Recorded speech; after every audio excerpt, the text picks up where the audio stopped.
തസ്കിയ 143. വഖുൽ ഇദാ ഖുൽത ഖൗലൻ ലയ്യിനൻ വബിഹി മാലത് ഇലൈക ഖുലൂബുൻ നാസി കുല്ലിഹിമി വയൻഗറു സൗതു മിൻ ഹുമുരിൻ ഇദാ നഹകത് വൽ അൻദലീബു മുഹബ്ബുൻ സൗതുഹു ബിഫമി.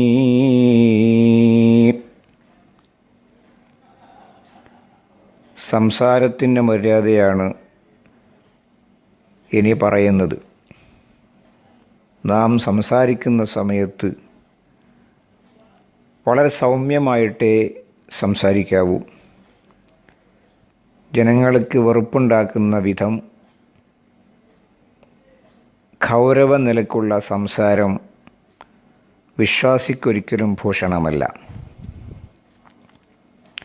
വഖുൽ ഇദാ ഖുൽത ഖൗലൻ ലയ്യിനൻ, നീ സംസാരിക്കുകയാണെങ്കിൽ വളരെ തന്മയത്വമുള്ള വിനയപൂർവമുള്ള സംസാരമേ നീ സംസാരിക്കാവൂ. ലാളിത്യം തുളുമ്പുന്നതായിരിക്കണം നിൻ്റെ സംസാരം. ആകർഷണീയതയുള്ളതായിരിക്കണം നിൻ്റെ സംസാരം. മധുരിക്കുന്നതായിരിക്കണം നിൻ്റെ വർത്തമാനങ്ങൾ. വബിഹി മാലത് ഇലൈക ഖുലൂബുൻ നാസി കുല്ലിഹിം, അതുവഴി എല്ലാ മനുഷ്യരുടെയും ഹൃദയം നിന്നിലേക്ക് ആകർഷിക്കും.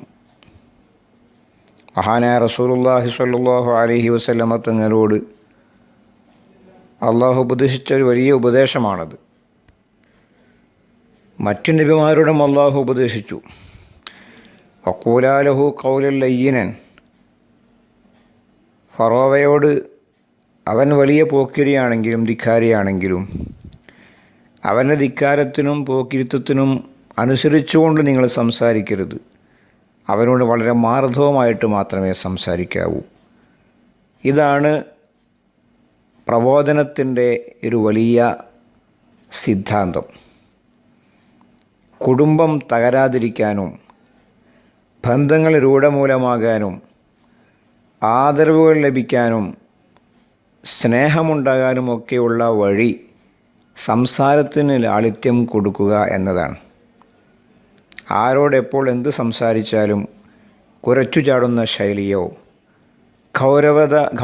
ഗൗരവത്തിലുള്ള സംസാരങ്ങളോ ഒരിക്കലും ഉണ്ടാവരുത്. അങ്ങനെയാണെങ്കിൽ അവരെ നിന്നെ ആകർഷിക്കും. എപ്പോഴും നിൻ്റെ മദ്ഹ് പറയും.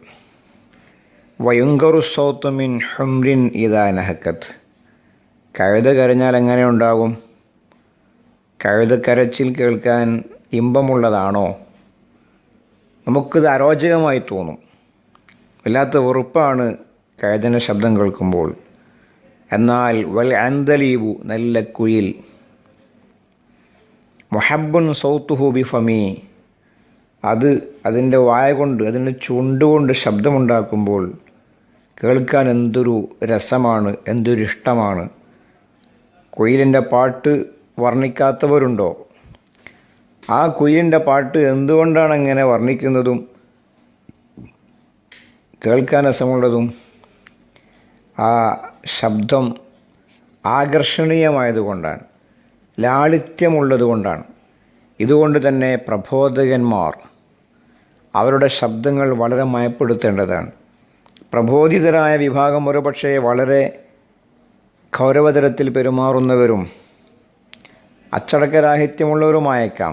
അവിടെയൊക്കെയും സംസാരിക്കുന്ന സമയത്ത് മാന്യത കൈവിടാതെ ആകർഷണീയമായ നിലക്ക് ലാളിത്യത്തോടുകൂടെ അവരെ മനസ്സ് ഇങ്ങോട്ട് ആകർഷിക്കുന്ന നിലക്ക് ആയിരിക്കണം സംസാരിക്കേണ്ടത്. മഹാനായ റസൂലുള്ളാഹി സ്വല്ലല്ലാഹു അലൈഹി വസല്ലമ തങ്ങളെക്കുറിച്ചൊക്കെ ലൗ കുന്ത ഫല്ലൻ വലീദൽ ഖൽബി ലൻഫളു മിൻ ഹൗലിക്, പരുഷ സ്വഭാവവും അതിനനുസരിച്ചുള്ള പെരുമാറ്റവും സംസാരമൊക്കെ ആയിരുന്നുവെങ്കിൽ ജനങ്ങൾ തങ്ങളെ സമീപത്ത് നിന്ന് ഓടിപ്പോയനെന്ന് ഖുർആൻ പറഞ്ഞിട്ടില്ലേ? നബി തങ്ങൾ അങ്ങാടിയിൽ പോയി സഹാബൻ വലാ സഹാബൻ, അങ്ങാടിയിൽ പോയി ശബ്ദം വെക്കുന്ന, കോലാഹലമുണ്ടാക്കുന്ന, പൊട്ടിച്ചിരിക്കുന്ന വ്യക്തിയായിരുന്നില്ല. അങ്ങനെ പൊട്ടിച്ചിരിയും ശബ്ദകോലാഹലങ്ങളും ഒച്ചപ്പാടുകളുമായി ജീവിക്കുക എന്നത് മാന്യന്മാരുടെ സ്വഭാവമല്ല. പതുങ്ങിയേ സംസാരിക്കാവൂ. മാന്യമായ സംസാരിക്കാവൂ. ആ ഉപദേശമാണ് ഈ 2 വരികളിലൂടെ മഹാൻ നമ്മോട് പറയുന്നത്. വക്കുൽ ഇദാ കുൽത ഖൗലൻ ലയ്യിനൻ, എപ്പോൾ സംസാരിച്ചാലും മാർദ്ദവമായിട്ടേ സംസാരിക്കാവൂ.